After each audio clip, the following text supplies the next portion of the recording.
Orang kalau dekat Tuhan itu terjadi banyak keajaiban. Karena janji Tuhan diberitahukan kepada orang-orang yang bergaul karib dan akrab dengannya. Kuncinya itu adalah mendekat pada Sang Pemberi janji. Berpegang pada janji Tuhan. Kita buka bersama-sama Kejadian pasal yang ke-9. Berpegang pada janji Tuhan. Perjanjian Allah dengan Nuh adalah judul di Alkitab Indonesia kita. Ayat 1-13. Nanti saya akan bahas ayat per ayat sesuai dengan dorongan Roh Kudus. Saya baca dulu ayat 1. Lalu Allah memberkati Nuh dan anak-anaknya, serta berfirman kepada mereka, beranak cuculah dan bertambah banyaklah, serta penuhilah bumi. Berhenti. Ini seperti deja vu, seperti nostalgia. Kayaknya pernah deh dengar kata-kata ini, persis Adam dan Hawa. Allah tidak menciptakan dunia baru lagi, tapi Tuhan buat sesuatu dari sisa-sisa. Hukuman tiba, manusia jahat lah pokoknya. Setelah dikasih waktu 120 tahun untuk memperhatikan peringatan Allah, mereka tidak bertobat. Kejadian pasal 6 tidak usah dibuka. Tuhan berkata, aku tidak mau tinggal sama manusia lagi. Ya sudahlah, kamu mau mati-mati. Manusia hidupnya akan 120 saja tahunnya. Itu berbicara tentang usia, tapi juga bicara tentang saat-saat ketika dari waktu Tuhan memperingatkan sampai Nuh selesai membangun bahtera lalu air bah. Tuhan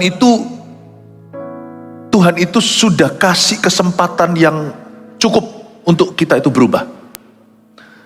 Jadi jangan pernah berkata, Tuhan kok jahat. Banyak orang kan sekarang melemparkan tuduhan. Kalau Tuhan itu baik, kenapa dia bakar Sodom Gomora? Kalau Tuhan itu kasih, kenapa dia tenggelamkan? Jikalau benar itu terjadi air bah. Banyak orang meragukan Tuhan. Banyak orang juga salah mengerti. Tuhan itu nggak langsung diam-diam menghukummu. Di kebaktian-kebaktian tadi saya jelaskan, dengarkan sendiri. Tuhan itu kalau memukul bumi, Tuhan itu kasih 120 itu tahun. Itu pun masih ditambahin sama Tuhan. Masih ditambahin sama Tuhan 1 minggu. Sudah waktunya jatuh tempo pun Tuhan masih berkata 1, 2, 3, 4, 5, 6, 7. Baru setelah itu tutup pintu. God is so patient. Sifatnya Tuhan itu memberkati. Itulah sebabnya anak-anak Tuhan tidak boleh taruh curiga. Dan anak-anak Tuhan juga tidak boleh perhitungan dengan Allahnya. Baik itu waktu, talenta, uang, kekudusan. Emangnya kalau aku kudus aku dapat apa? Gak boleh. Tuhan kita tuh murah hati, bukan murahan. Makanya di ayat 9 dikatakan lalu Allah memberkati. That is so God, you see. Itu Tuhan banget. Kalau kita itu hidup dihimpit kekhawatiran meskipun hidup kita susah, itu yang tersinggung Allah kita. Lu masa sampai sekarang kamu udah kenal aku sekian tahun masih gak percaya bahwa aku tuh murah hati, aku tuh maha memberkati, aku tuh suka sharing, aku tuh suka berbagi. Tuhan tuh gak pernah simpan sesuatu untuk dirinya kecuali kemuliaannya. Dia gak bagikan. Karena kita gak bisa tahan kemuliaan. Kalau kita dikasih kemuliaan seperti Tuhan, kita jatuh seperti iblis menjadi Lucifer nanti. God is so good, you know. Lalu Allah memberkati Nuh. Itu Tuhan banget. Jadi please jangan hidup dalam kekhawatiran. Karena kekhawatiran itu lebih dari khawatir. Kekhawatiran itu tuduhan ke Tuhan. I don't think you're gonna bless me. Atau your blessing is not enough for me. Manusia kan selalu mintanya lebih. Selalu memperhatikan yang dia belum punya. Padahal dia lupa 5 roti 2 ikan yang sudah jadi makan siangnya. Berkatmu tuh gak cukup untuk aku Tuhan. Kalau dibanding-bandingkan tuh selalu. Kalau dibanding-bandingkan apa ya pasti kalah. Nah Tuhan kalau dibanding-bandingkan ya pasti di mata kita dia selalu kalah. Karena kita selalu haus. Apalagi yang bisa dikasih Yesus. Tapi kita harus bersyukur pada Tuhan karena karakternya. Pengalaman hidup boleh menunggu. Berkat bisa nanti saja. Tapi Allah yang adalah sumber berkat, yang suka memberkati umatnya, itu sifat. Itu dulu syukuri, itu dulu yakini, itu dulu kau aman di hati. Lalu Allah memberkati Nuh.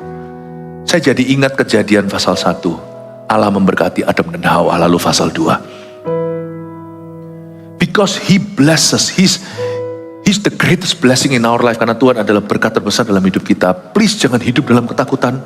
Jangan menghina Sang Maha Kuasa. Kalau Yesus aja sudah kau terima di hati, masa dia izinkan perahumu tenggelam? Kalau Tuhan hidup di dalam dirimu, masa Tuhan akan izinkan Anda jatuh tergeletak?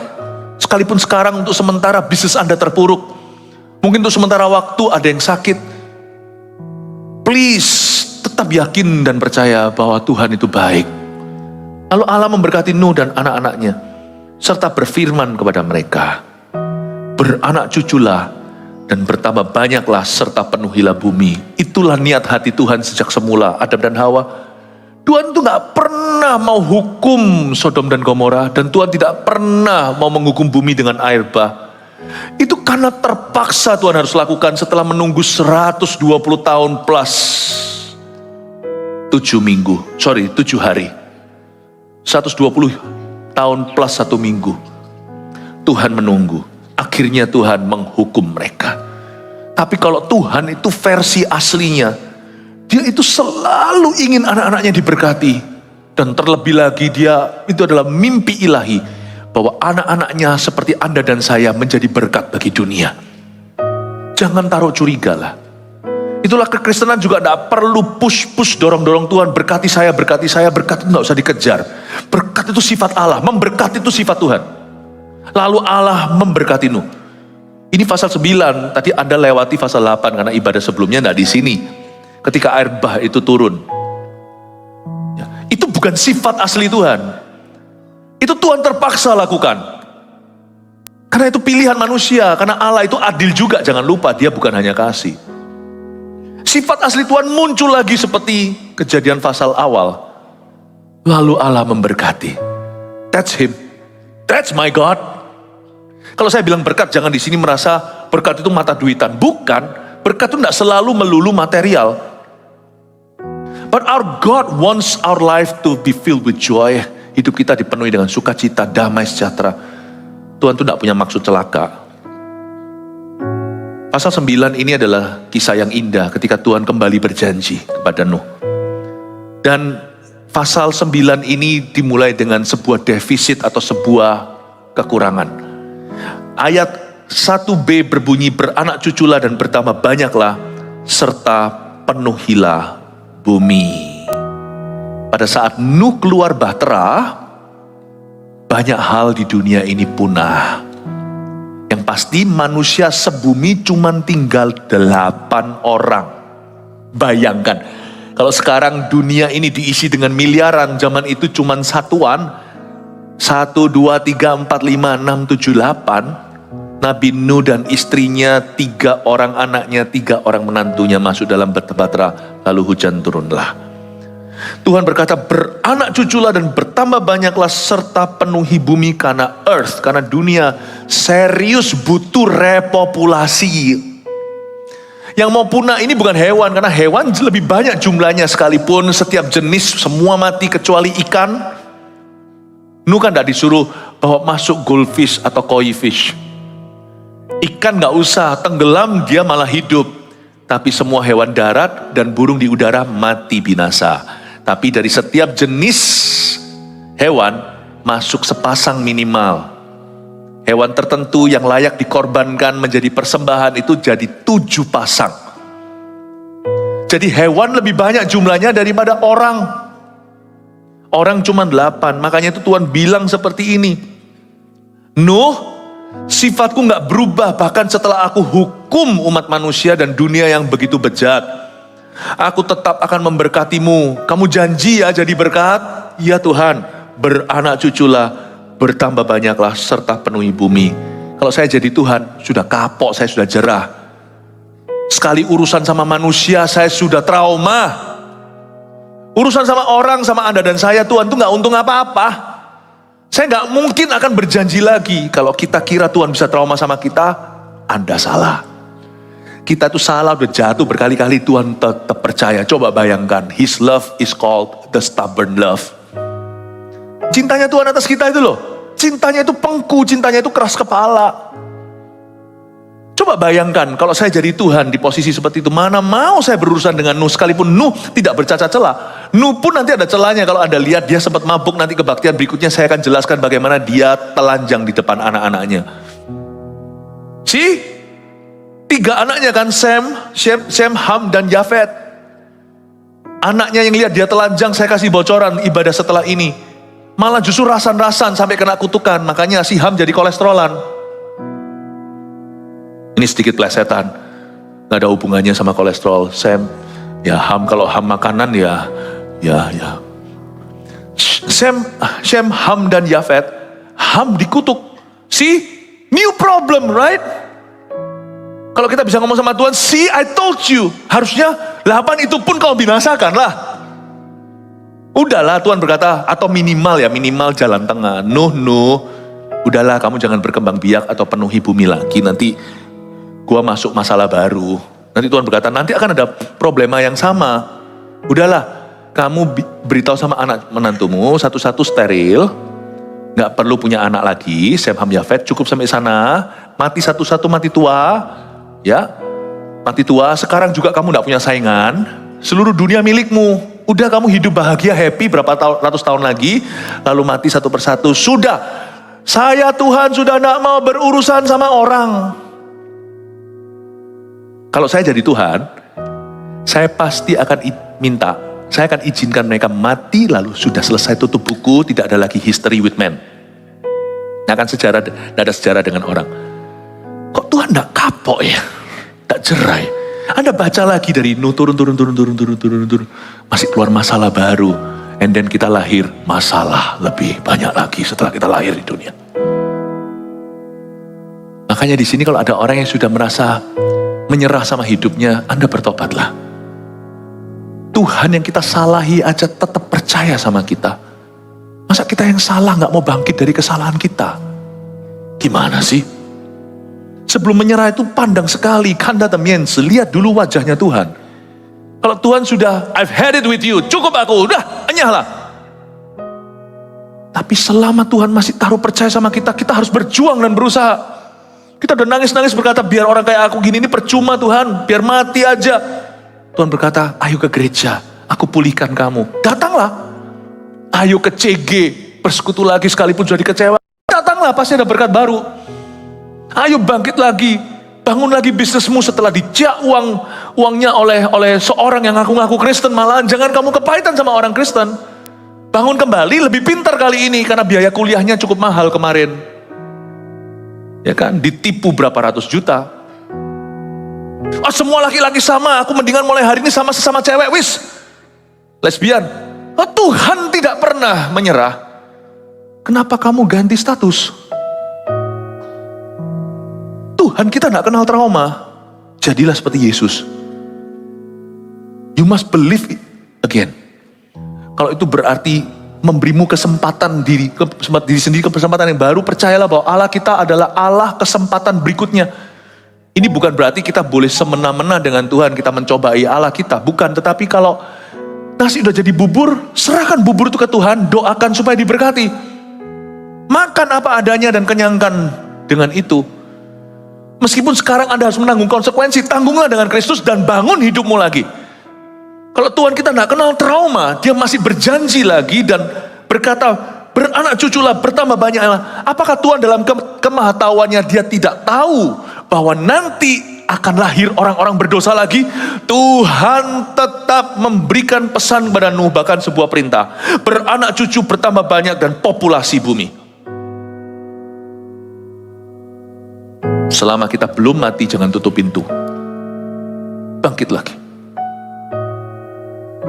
Kita harus kembali ke jalan yang benar, sekalipun kita gagal berkali-kali. Berpegang pada janji Tuhan, judul khotbah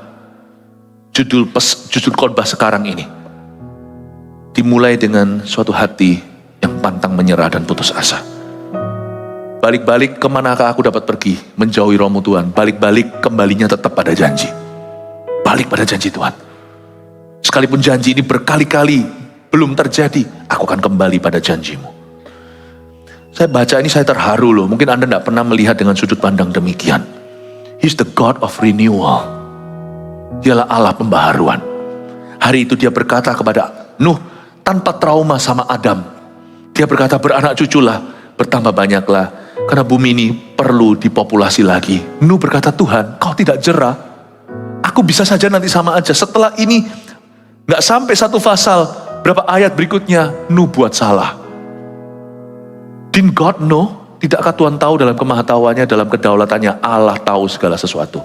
Dia tahu apa yang bisa terjadi, apa yang mungkin terjadi. Karena pilihan bebas di tangan manusia, dia tetap percaya sama kita. Mau tahu enggak kenapa hari ini saya enggak give up sama diri sendiri, saya enggak give up atau saya enggak menyerah atas hidup orang lain.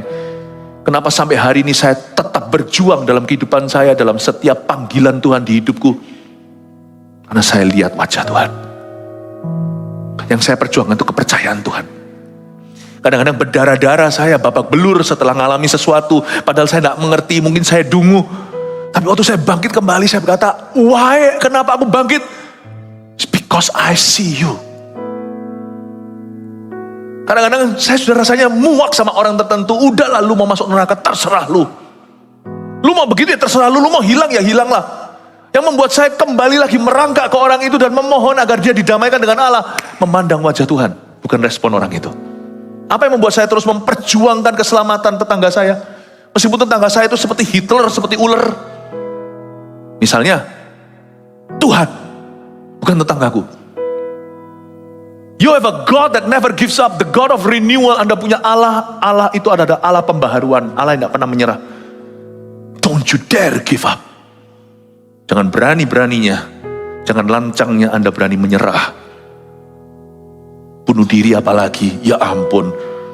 Kalau bunuh diri itu, yang terkejut dua pihak. Anda kaget loh, kok mati? Tuhan juga kaget. Bukan Tuhan tidak pernah kaget, Tuhan itu maha tahu. Tapi ini hanya ilustrasi. Tuhan terkejut, loh kok kamu di sini? Siapa yang memanggil kamu? Loh, aku panggil diri sendiri. Aku tidak panggil kamu tidak boleh masuk surga. Don't you dare give up. Aku pernah sekolah, gagal dulu, aku nakal. Aku tidak pernah selesaikan. Kalau berkesempatan ya, Anda yang tidak bisa selesaikan kuliah karena dulu nakal ya. Saya kok rasa di spirit saya ada yang seperti ini. Dulu drop atau apa.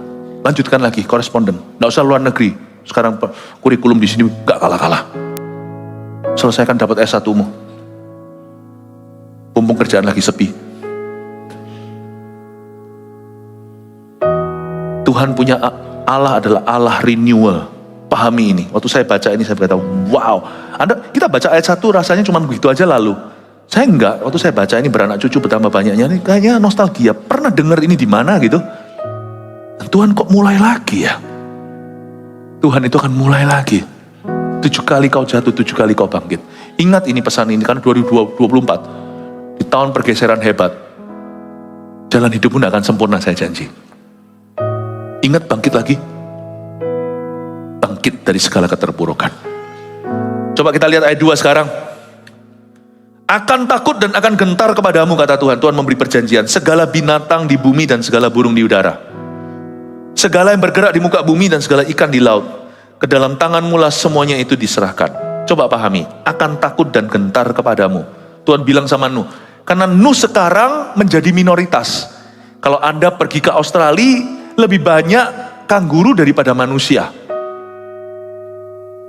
Waktu pergi kalau ke Selandia Baru, lebih banyak yang namanya domba kambing daripada orang. Nah kalau domba kambing nggak apa-apa, lucu mereka jinak. Tapi kalau yang di Bahtera Nuh itu semua binatang buas, dan Anda bukan mayoritas, akan takut dan akan gentar kepadamu, kata Tuhan, segala binatang di bumi dan segala burung di udara. Ingat ya, binatang di bumi, macan, serigala. Segala burung di udara, burung gagak yang kecil, merpati yang jinak, sampai burung elang predatornya. Segala yang bergerak di muka bumi dan segala ikan di laut pun yang tidak ikut di bahtera tapi berenang-renang dengan bebasnya. Hari itu mereka punya swimming pool yang luas. Ke dalam tanganmu semuanya itu diserahkan. Ayat 2 waktu saya baca, Tuhan itu luar biasa. Kita tuh mesti berpegang pada janji Tuhan. Janji Tuhan pertama yang harus kita pegang, bukan penyediaannya. Manusia itu lebih banyak fokus kepada sesuatu yang dia bisa terima, sesuatu yang Allah bisa berikan. Have you forgotten? Apakah Anda lupa? Anda hari ini bisa lolos dan lulus 2023 dengan segala suka duka up and down-nya. Ini karena Tuhan melindungi. Sadarkah Anda? Bahwa sekalipun Anda tidak memperoleh segala sesuatu yang Anda dambakan, yang Anda doakan belum semua terjawab, angan-angan Anda belum tercapai, cita-cita juga, tapi Anda bisa lulus tahun lalu hingga hari ini. Jemaat terkasih, sadarkah Anda bahwa itu semua adalah perlindungan ilahi? It is divine protection. Saya baru ketemu beberapa jemaat yang berlibur ke sini sana, ada juga yang berliburnya kebetulan di Jepang dan lolos persis. Ada 2 jemaat, 1 jemaat Jakarta, 1 lagi jemaat di Surabaya. Yang Surabaya ke Jepang, ada cerita ke saya soalnya, jadi itu kesaksian. Pesawatnya itu pas sebelum atau sesudah yang tabrakan di Tokyo itu. Saya tidak berkata yang tabrakan itu tidak dilindungi Tuhan, tentunya juga ada anak Tuhan, ada banyak misteri dalam kehidupan. Cuman saya juga tidak sangkali kalau orang diluputkan itu juga Tuhan. Satu lagi jemaat yang di Jakarta tadi itu persis keluar dari mana itu yang gempa kemarin di Jepang. Pas keluar gempa itu tiba. Kalau enggak dia pasti nggak bisa keluar karena jalan-jalan tertutup semua. Isi ada banyak berkat tuh nggak bisa dihitung materi. Gue dapat apa? The fact kalau Anda survive tahun lalu yang begitu kejam dalam kehidupan, itu perlindungan. Tahukah Anda? Faktanya Nuh mungkin belum melihat semua mujizat, tetapi dia nggak dimakan sama hewan-hewan di dalam bahtera. Itu something banget loh. Jadi janji Tuhan ke satu yang harus kita hargai, dan kita harus resapi, dan kita juga bisa klaim lagi adalah Lord protect me and my family. Namanya janji perlindungan. Karena perlindungan Tuhan itu seringkali datang dulu dan datang setelah pemeliharaannya. Protection, God's protection always precedes and proceeds. Ya, bahasa Inggrisnya ya, mengikuti atau mendahului, dan mendahului His provision. Perlu mikir sedikit ya, sore-sore gak apa-apa ya. His protection. Coba saya bayangkan, manusia itu punya favor luar biasa.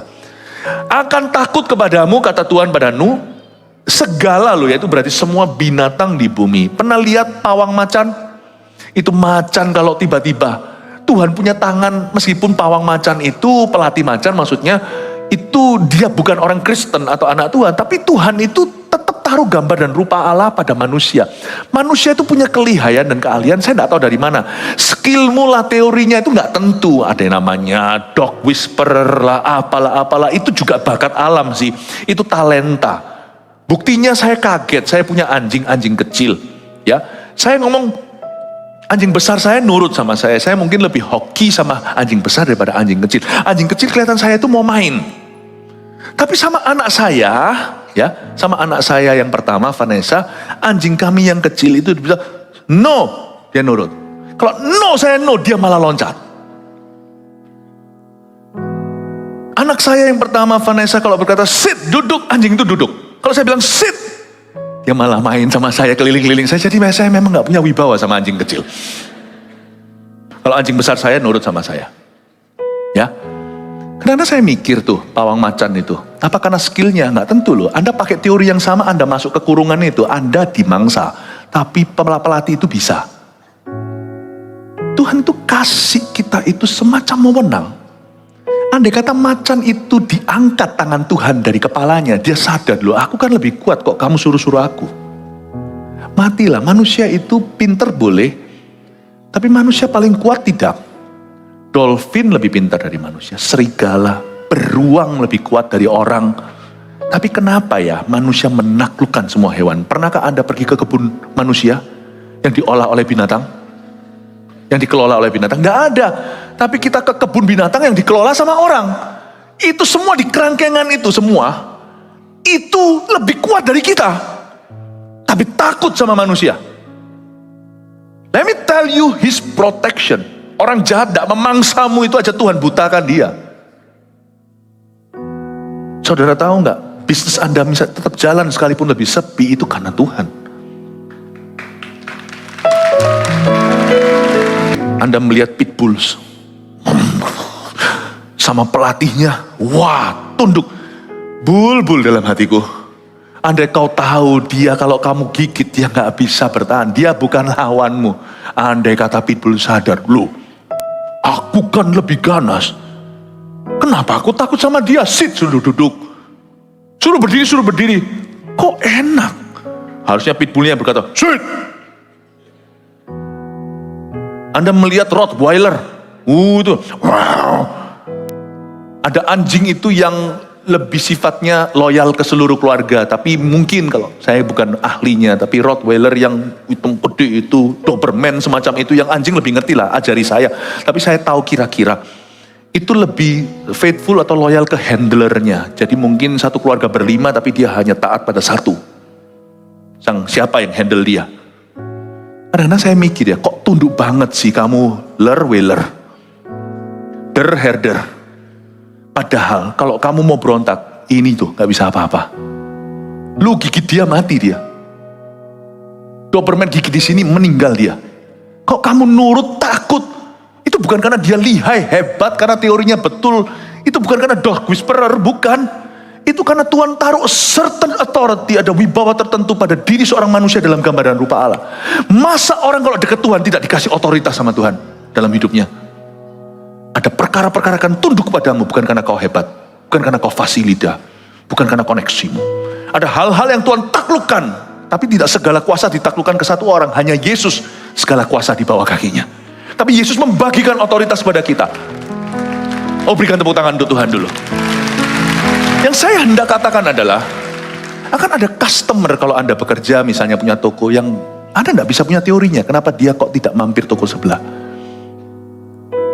Tuhan memberikan otoritas. Dan otoritas itu meningkat ketika Anda dekat dengan Tuhan. Sadar gak Anda? Saya ingin Anda untuk mengerti bahwa janji Tuhan itu nyata. Tapi jangan kau kejar janji itu. Kejarlah pengejar pemberi janjinya. Dekatkan dirimu dengan Tuhan. Dan Anda akan memahami dominion. Dominasi apa yang Allah izinkan di hidupmu, itu menjadi hak dan milikmu. Dan itu akan Tuhan genapi. Yang pasti iri membocorkan kasih karunia. Kita iri dengan otoritas yang orang lain punya, kemujuran yang mereka miliki, berkat-berkat mereka. Ngapain sih iri? Dunia ini luas. Tuhan suruh sama Adam dan Hawa, lalu mereka gagal, nanti keturunannya Nuh sekarang diberitahu, kamu taklukkan seluruh bumi. Setiap kita itu pasti ada wewenang, dan itu tidak tergantung harta jasmani kita. Tidak tergantung status ekonomi dan sosial kita. Temukan otoritasmu. Gunakan wewenangmu dengan benar. Serahkan hidupmu pada Yesus dan perbuatanmu. Maka akan terlaksana rencanamu. Dan Anda akan melihat perkara-perkara yang selama ini tidak bisa Anda kuasai, satu-satu akan Tuhan taklukkan. Doamu akan dijawab. Tahun 2024, pergeseran yang terjadi, yang tidak suka sama Anda tiba-tiba jadi teman. Orang-orang yang selama ini menghalangi, tiba-tiba mereka akan buka jalan. Orang kalau dekat Tuhan itu terjadi banyak keajaiban. Karena janji Tuhan diberitahukan kepada orang-orang yang bergaul karib dan akrab dengannya. Kuncinya itu adalah mendekat pada sang pemberi janji. Akan takut, akan gentar kepadamu semua binatang di bumi, segala yang bergerak di muka bumi dan segala ikan di laut.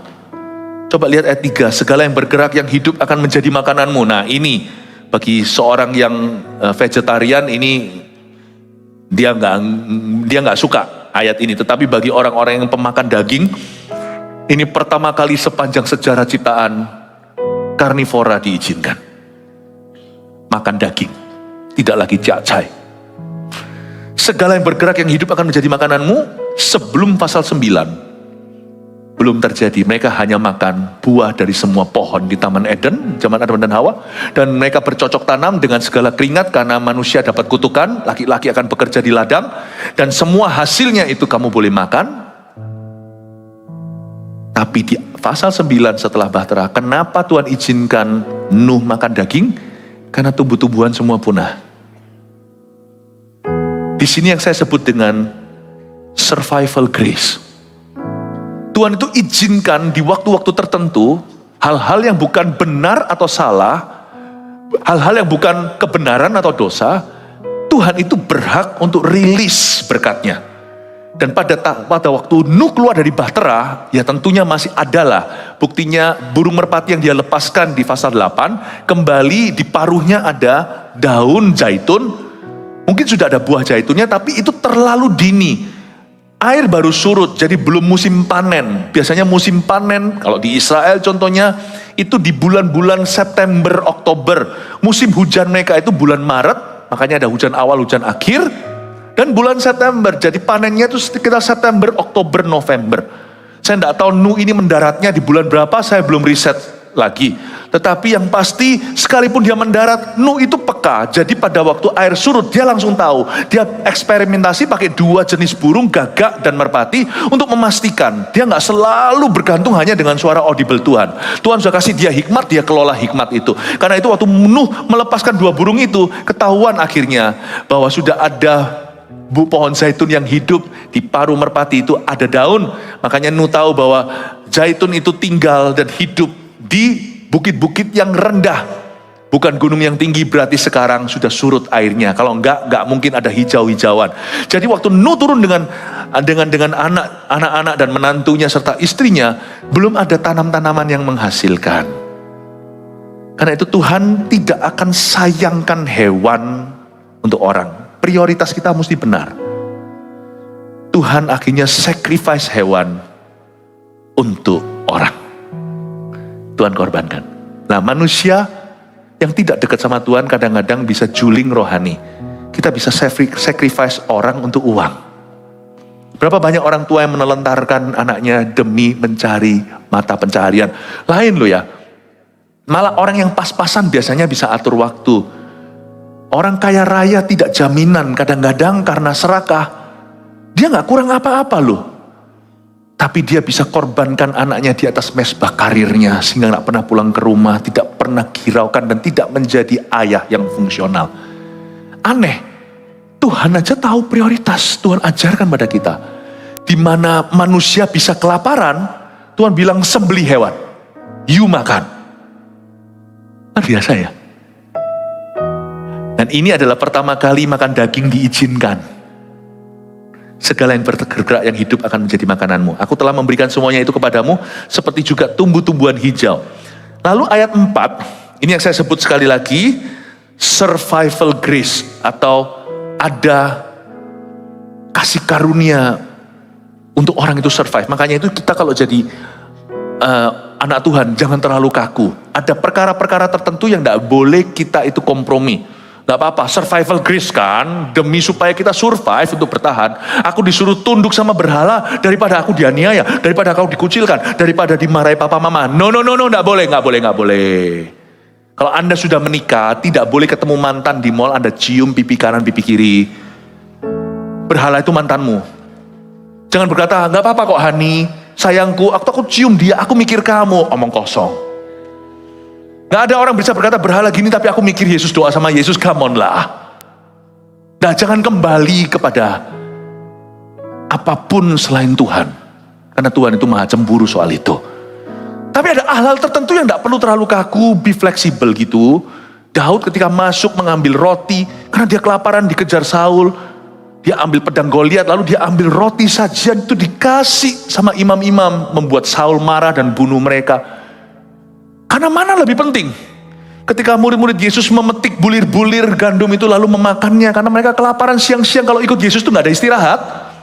Wah, selalu berbondong-bondong orang datang. Gak bisa makan siang. Jadi mereka makan sambil perjalanan itu orang Farisi ngamuk-ngamuk dan berkata, lihat tuh roh agamawi kan. Lihat itu mereka makan pada hari Sabat. Yesus langsung lindungi. Jadi pemimpin yang baik itu selalu lindungi orang yang dia pimpin. Dia selalu pasang badan. Dia bukan orang yang menumbalkan. Kalau ada apa-apa datang itu, dia tidak langsung serahkan pengikutnya supaya dia selamat. Tapi dia akan korbankan nyawanya supaya pengikutnya selamat. Yesus berkata, kamu ngomong apa? Bukankah anak manusia itu Allah atas Sabat? Tuhan atas Sabat. Mana dibenarkan? Manusia untuk Sabat atau Sabat untuk manusia? Nggak bisa jawab tuh orang-orang Farisi ahli Taurat. Saya ingin Anda untuk mengerti bahwa di tahun 2024 supaya langgeng pernikahanmu, supaya langgeng apapun yang Anda kerjakan dan pelayanan. Juga di pelayanan itu jangan gesekkan perkara yang gak prinsip. Kalau itu gak prinsip gak usah kaku. Tuhan aja gak kaku. Belum pernah sebelumnya manusia makan daging. Belum ada Wagyu A5, A4 atau apa, atau daging lokal. Nggak ada. Orang belum makan sapi, belum makan kambing. Apalagi makan kelelawar.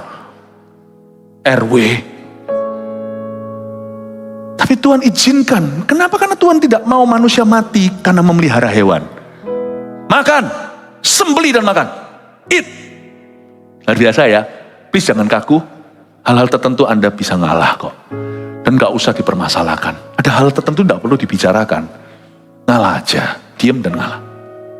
Tapi ada hal tertentu jangan ngalah. Ini sedikit pesan Tuhan, saya tidak tahu penerapannya seperti apa, tapi Anda catat. Saya janji di kebaktian ini Anda akan dapat rema-rema roti yang Anda bawa pulang. Nah, setahunan ini Anda bisa ingat. Segala yang bergerak yang hidup, kamu makan. Lalu ayat 4, hanya daging yang masih ada nyawanya, yakni darahnya janganlah kamu makan. Nah, disinilah saya sebut sebagai the limit of grace. Kasih karunia itu tidak boleh jadi keserakahan. Apa yang mulai dengan daging jangan dengan roh jangan berakhir dengan daging. Janganlah jadikan dan ubahkan yang namanya kasih karunia menjadi serakah. Grace, the grace of God has limit. Ada batas. Dan limitnya adalah kamu boleh makan daging. Segala yang bergerak kamu makan. Cuma nanti sebelum kamu sembelih kamu cek. Ya, kamu cek. Kamu ceklah pakai common sense, pakai pengetahuan. Mana lebih enak sapi atau kerbau. Kerbau yang berotot itu nanti gigimu putus. Makan semuanya bisa, tapi apakah semuanya itu baik bagimu? Kamu lihatlah kira-kira Tuhan memberimu hikmat. Tapi ada batasnya. Daging yang masih ada nyawanya, yakni darahnya, jangan kamu makan. The limit of grace, ada batas kasih karunia. Blood is life. Gini loh, saya sih nggak foodie ya, artinya kecuali kalau saya akan makan yang aneh-aneh, saya nih akan makan yang aneh-aneh. Saya diajak pernah sekali katanya waktu di luar negeri diajak, ayo kamu mau makan nggak kera yang dipotong sininya masih hidup gitu, lalu kita sama-sama ambil otaknya makan. Ya nggak tahu, kalau Anda pernah makan bukan berarti Anda akan masuk neraka, bukan. Anda pernah makan itu ya nggak apa-apa. Tapi saya itu nggak hidup untuk makan, paham maksud saya? Saya itu makan untuk hidup. Kalau kita punya tujuan itu kita nggak akan fanatik nyari-nyari, tidak ada judgement, tidak ada penghakiman. Kalau Anda mau coba yang aneh-aneh, monggo silakan. Cuman mesti harus kau batasi lah. Harus ada batasnya lah. Toh semua ke perut dan akhirnya keluar ke jamban. Dagingnya masih ada nyawanya. Come on lah, kira-kira saya sih akan makan yang aneh-aneh. Kalau sapi punah, kalau ayam tidak ada, orang Kristen jadi B2 juga bisa, babi. Kalau ini semua sudah nggak ada, nah saya mulai makan yang aneh-aneh. Tikus kucing pun tak makan. Tapi sebelum itu semua punah, saya rasa saya mawas diri aja kalau soal makanan. Ingatlah bahwa kau dan aku hidup oleh firman dan janjinya. Jadi kita bukan hidup untuk makan. Makan untuk hidup. Dan kalau Anda makan dengan pemuka-pemuka, dengan pejabat-pejabat, taruh pisau di lehermu. Jangan serakah, makan dulu di rumah, 50% sudah kenyang. Jangan kelihatan makanan. Kapan lagi gua bisa makan? Saya punya teman dulu yang namanya anak-anak muda lah, kadang-kadang gila gini juga gak apa-apa ya. Namanya anak muda itu sekali-kali harus belajar dari foolishness, gak apa-apa lalu. Kalau masih muda, bodoh-bodoh sedikit itu oke. All you can eat, you see, makan sepuasnya. Itu bukan makan semuntahnya. Saya punya teman, ya saya guilty juga, saya juga dulu gitu. All you can eat, keluar tuh kita sampai harus saling menggendong untuk keluarnya. Nggak ada yang suruh, jangan gitulah. Orang hidup pada janji Tuhan itu nggak akan terlalu terpukau dengan roti, karena manusia hidup bukan dari roti, tapi dari setiap firman yang keluar dari mulut Allah. Taruh pisau di lehermu. Jangan ingini makanan orang kaya. Taruh sini. Artinya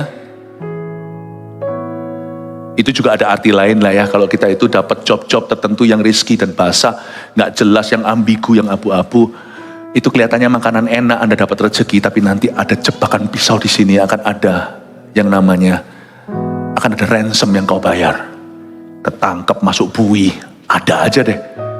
itu juga ada arti lainnya. Dalam berbisnis, you mesti hati-hati. Tidak semua ada dolarnya itu Anda ambil. Karena itu ada pisau di lehermu. Tetapi itu juga bicara soal inilah, janji Tuhan itu.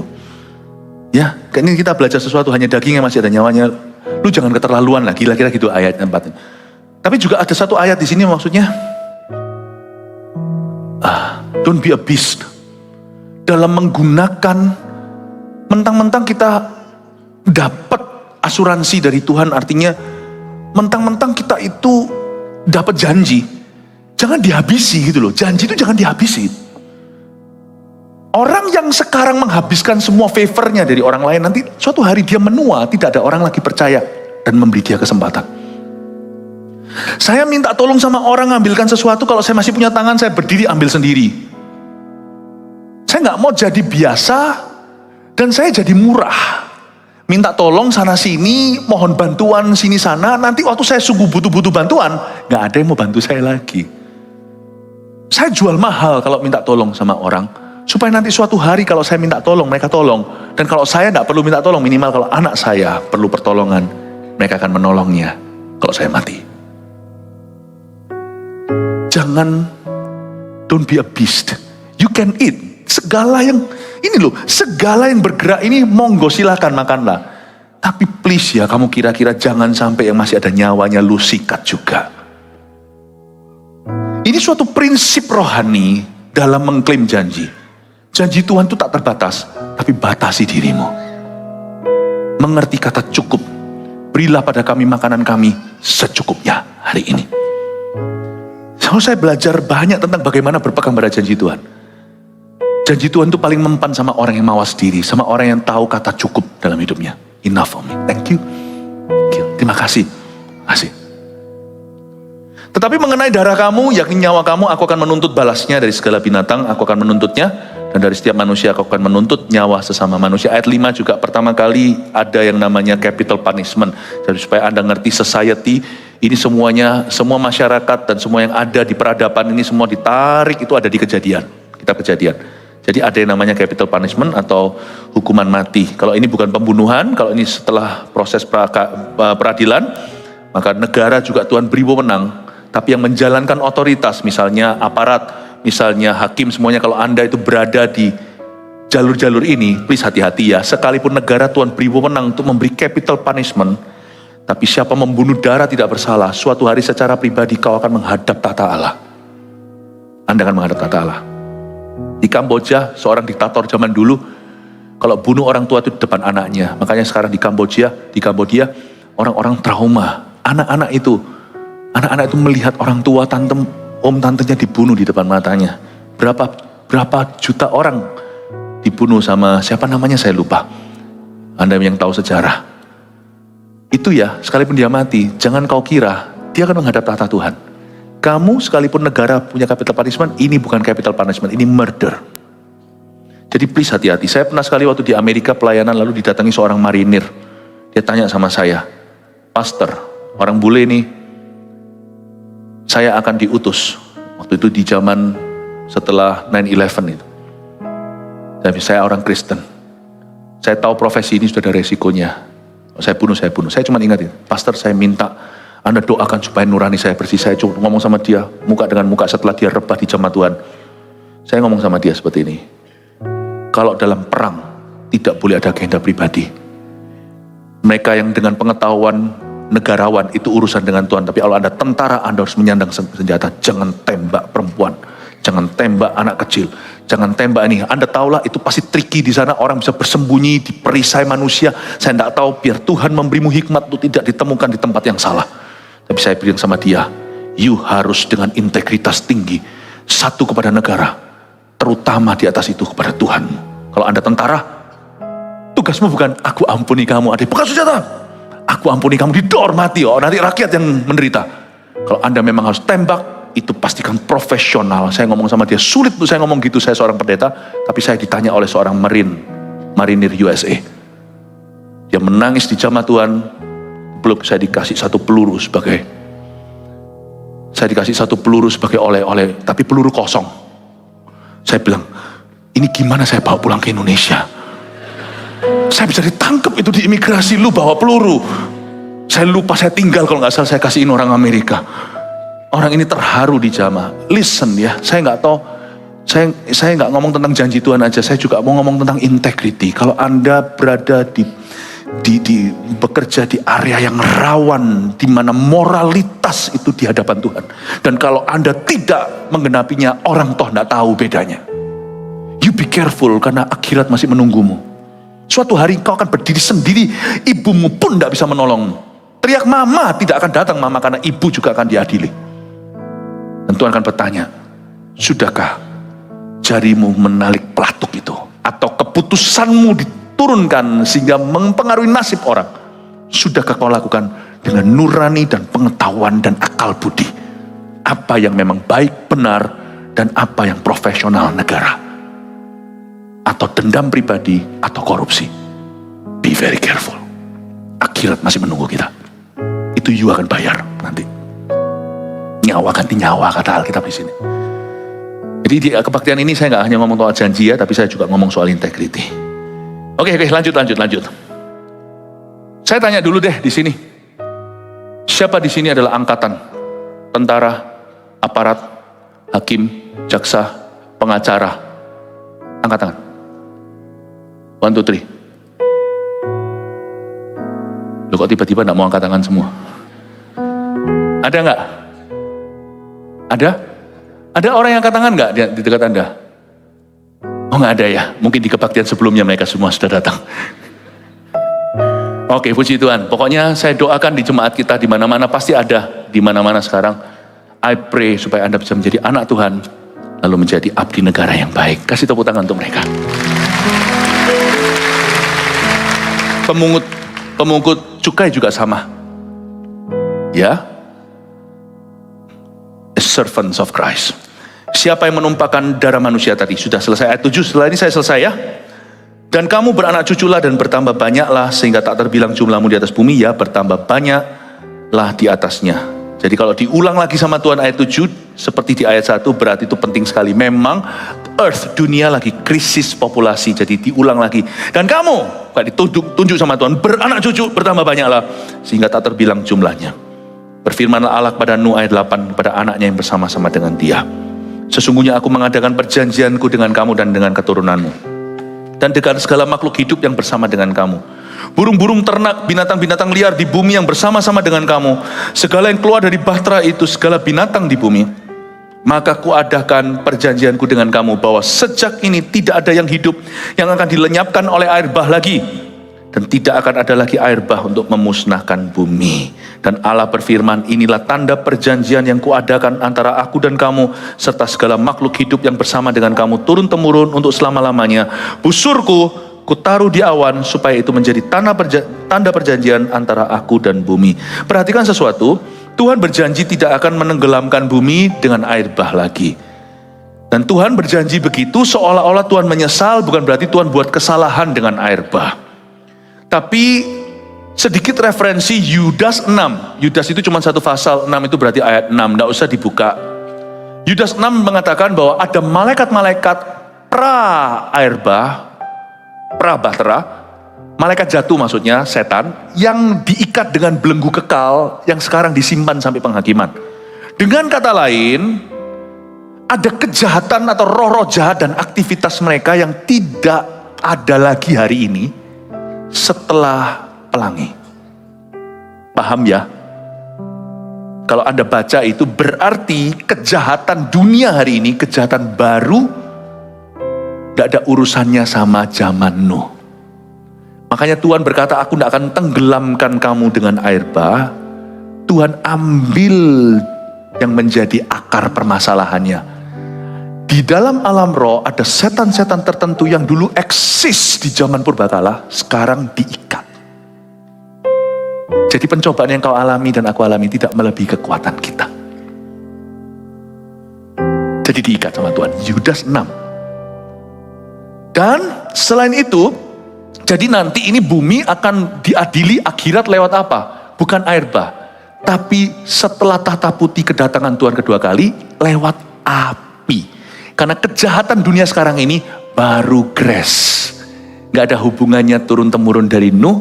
Ini pilihan pribadi. Jadi di sini kita lihat, sekalipun setiap generasi ada orang selamat, betul sekali kata Yesus, sempitlah jalan ke sorga, lebih banyak yang binasa. Paham ya? Karena manusia setelah berkembang biak sekarang jadi berapa di seluruh dunia? 8, 9 miliar, saya tidak tahu, saya belum lihat statistik terakhir. Semua ini membuat keputusan baru untuk berdosa baru kepada Tuhan Yesus, pada Allah pencipta mereka. Jadi today, if you sin, don't blame your parents. Don't blame your buyut. Kok buyut apa ya? Moyang. Jangan salahkan orang. Kenapa nanti bumi ini akan diuji dengan api, bahkan diadili dengan api kekal suatu hari?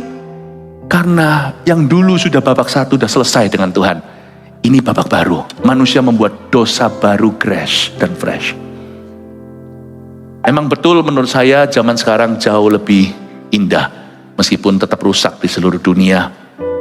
Karena ada setan tertentu yang ditahan sama Tuhan, dan malaikat jatuh tidak sebanyak seperti zaman dulu. Saya tidak tahu, tapi saya baca dari 1 ayat, 2 ayat tersebut dari Yudas, saya mengambil kesimpulan bahwa Tuhan mengikat beberapa roh-roh jahat dan tidak pernah beraktivitas lagi, dan mereka menunggu penghakiman terakhir. Kenapa Tuhan tidak ikat semua? Ya kenapa kita tidak jadi Pinocchio sekalian? Ada tidak adanya setan itu tidak ada pengaruh buat kita kok kalau kita taat pada Tuhan. Kalau kita pegang janji Tuhan itu tidak mempan. Ya, jadi sudahlah, singkirkan yang namanya setan dulu. Perhatikan pilihan pribadimu. Jangan membuat dosa baru. Sedangkan kita tidak sengaja buat dosa aja, kita masih bisa jatuh dalam salah. Ayat ini berbicara kepada kita dengan luar biasanya. Lalu terakhir di sini, Tuhan berkata, busurku kutaruh di awan supaya menjadi tanda perjanjian antara aku dan bumi. Perhatikan tentang busur. Pelangi hari ini sudah banyak dibengkokkan artinya, padahal pelangi itu indah. Aduh sekarang sudah dikamiri itu pelangi, padahal pelangi itu bagus. Pelangi itu kejadiannya gimana? Terjadi perubahan geologi atau secara alam di dunia. Zaman dulu sebelum Nuh tidak ada hujan, semua irigasi dari bawah, yaitu mata air yang keluar. Dan waktu air bah itu di heighten atau dimaksimalkan itu kerannya itu dari bawah keluar, dari atas guyur air. Kalau Anda baca Kejadian 1, di dalam space pada mulanya itu semua air kan, lalu Tuhan ciptakan tengah-tengah itu ada ruang hampa, lalu diciptakan matahari segalanya di situ itu. Di atas langit itu dulu ada air. Dan itu yang dibuka tingkapnya sama Tuhan. Saya nggak tahu, ini hanya sedikit cerita-cerita aja sama jemaat. Mungkinkah setelah itu kita lebih terekspos dengan sang surya dan sebagainya. Atau manusia hidup nggak seperti lama itu karena ada selaput di alam semesta itu yang dicabut. Saya nggak tahu, tetapi dulu di atas, karena itu air itu ada pembatasnya, tidak bisa turun, tingkap itu nggak dibuka. Jadi dahulu kala tidak ada rintik hujan, tidak ada air. Jadi ada yang namanya space atau angkasa. Kita ada di tengah itu, dipasang Tuhan di dunia. Lalu di atas itu ada air. Lalu air yang di bawah ini dikasih Tuhan batas, ada imigrasinya, namanya pantai. Dia nggak bisa berkata, aku mau jalan-jalan ke kota hari ini. Nggak bisa, itu namanya tsunami. Dibatasi sama Tuhan, selat dan lautan. Supaya Anda ngerti ciptaan Allah itu ajaib, tapi saya bukan orang yang tepat untuk menjelaskan ini, mungkin ilmuwan. Saya hanya pendeta yang tahu sedikit setelah banyak-banyak baca firman. Listen very carefully. Tapi juga hati-hati dengarkan ilmuwan ya, yang tidak sesuai dengan Alkitab. Saya tidak percaya. Saya mending percaya Tuhan daripada percaya orang, karena Tuhan lebih terbukti. Tapi Anda tahu ya, setelah itu ada yang namanya, karena belum pernah turun hujan, tidak ada pelangi. Setelah itu ada pelangi muncul di angkasa kadang-kadang kalau setelah hujan. Paham ya? Dan pelangi ini bukan hanya di bumi ada, tapi di sorga ada. Nggak usah dibuka di Wahyu pasal 4 ayat 3, di tata Allah ada melengkung pelangi seputar tatanya. Itu kayak sticky note loh buat kita. Kalau marah jangan pukul anak. Misalnya, jangan lupa beli ini atau beli itu, jam segini janjian sama orang. Tahu nggak? Saya mau Anda tahu bahwa di tata Allah yang dilihat oleh Yohanes di Pulau Patmos, ada pelangi. Dan pelangi itu to remind God of His mercy. Siapa di antara kita yang selalu takut terlalu dekat sama Tuhan, nanti terlalu dekat sama Tuhan ngalami musibah. Seolah-olah Tuhan itu selalu merancang celaka. Kalau ikut Tuhan nanti aku diuji seperti Ayub. Loh, ujian itu ada, pencobaan juga. Tapi tahukah Anda Tuhan punya sticky note tentang Anda? Di tata Tuhan itu melengkung ada satu tanda. Kalau Anda kira pelangi itu ada di bumi saja, di bumi seperti di sorga. Datanglah kerajaan Allah. Itu karena ada dulu di tata Allah, Tuhan izinkan dalam ciptaan. Ada pelangi melengkung untuk ingatkan Tuhan. Bahwa dalam kedaulatan Tuhan dan dalam ketidaktahuan kita, Tuhan selalu merancangkan damai. Pelangi itu adalah wujud Yesaya 54. Aku tidak akan marah lagi seperti zaman Nuh. Biarpun gunung beranjak, kasih setiaku tak akan beranjak daripadamu. Tahukah Anda, bahwa siang, malam, pagi, petang sekalipun kita tetap misteri hidup, tidak tahu segala sesuatu ke dalam ketidaktahuan kita. Allah itu merancangkan sesuatu yang damai untuk hidup kita. Rancangan damai sejahtera dan juga masa depan penuh pengharapan. Karena itu kalau kita berharap pada janji Tuhan, jangan taruh curiga. Pelangi itu ingatkan bahwa Tuhan tidak niat to destroy you. Tuhan tidak niat untuk menghancurkanmu. Apalagi pernikahan, Tuhan membenci perceraian. Tuhan tidak pernah berniat untuk menghancurkan kesehatanmu. Tuhan tidak pernah beria-ria untuk menghancurkan bisnismu. Kadang-kadang kita berkata, Tuhan izinkan ini terjadi. Tuhan yang kasih aku penyakit. Kalau ada sakit, ya kita lawan dengan firman. Kalau kita tetap mati dalam sakit, jangan lepaskan iman kita. Karena berkat terbesar bukan jasmani, tapi keselamatan. Tapi jangan pernah kita blame atau salahkan Tuhan untuk sesuatu. Kenapa kita sulit berpegang pada janji Tuhan?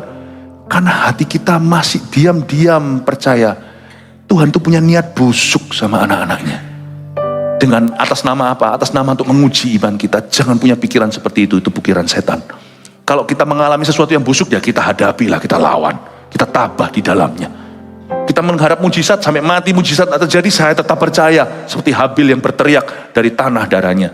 Itulah sebabnya berpegang pada janji Tuhan tidak boleh taruh rasa curiga. Ingatlah setiap kali Anda mau mencurigai kedaulatan Allah. Ingatlah di tata Tuhan melengkung pelangi, mengingatkan perjanjian damai dengan Nuh dan dengan kita semua. God has only peace on his mind for you. Hanya ada damai sejahtera dalam pikirannya untuk Anda. Kasih tepuk tangan untuk Tuhan. 3 poin ini sebagai reminder apa yang kita pelajari. 1, berpegang pada janji Tuhan itu harus berani pegang perkataan Tuhan. Ya, berani pegang perkataan Tuhan. Kalau Tuhan ngomong percaya, seperti Nuh, dia percaya kepada Tuhannya. Waktu dia pegang kuda pertama kali, saya bisa bayangkan, Tuhan kau berkata bahwa kuda ini akan takut sama aku. Kenapa kuda akhirnya jadi tunggangan?